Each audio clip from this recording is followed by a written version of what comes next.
Kanchan Raj Hajipur Vaishali. Singing by Prince Priya. ये गो देवारा दुगो भौजी छै जवान के कारा में डालिए हो भगवान। रे प्रिंस बा की डाले खर समेत बात करै छी रे। हो भैया तो उल्टे पुल्टे सोच में रहे छो 24 घंटा रंग डाले के बात करै छियै। ये गो देवारा दुगो भौजी छै जवान के कारा में डालिए हो भगवान। देखै में लागै छै ब्यूटीफुल हो करियहि के कारा कबूल हो दुनो छै लगैने हमरे बाधन। ये गो देवारा दुगो भौजी छै जवान के कारा में डालिए हो भगवान। ये गो देवारा दुगो भौजी छै जवान के कारा में डालिए हो भगवान।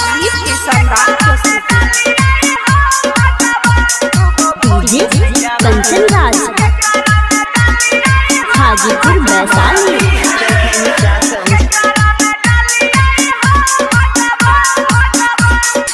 एक कपा एक दुनु छिकै करियहि के कर तारीफ हो जकरा रंग नहीं लगहिबै चढ़तै ओकरे बिखा हो। एक कपा एक दुनु छिकै करियहि के कर तारीफ हो जकरा रंग नहीं लगहिबै चढ़तै ओकरे बिखा हो।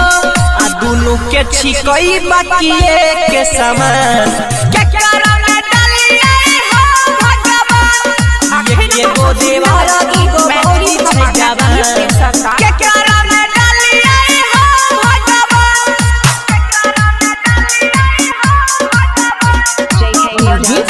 कंचन राज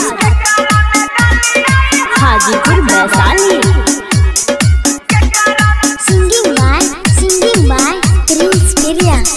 केकरा से दूरी बनैया केकरा से रहियै पास होली में कोना भौजी के घोटैया रंग के रस।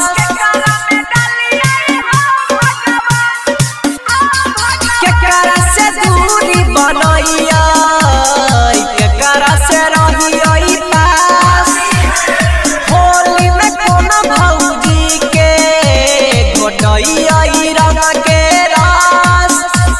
आ धीरज पीरिन साबा के राखै छै मन के कारा में डालिए हो भगवान। ये गो देवारा दुगो भौजी छै जवान के कारा में डालिए हो भगवान।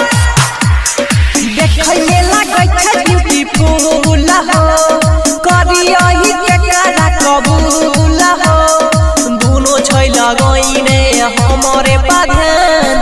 ये गो देवारा दुगो भौजी छै जवान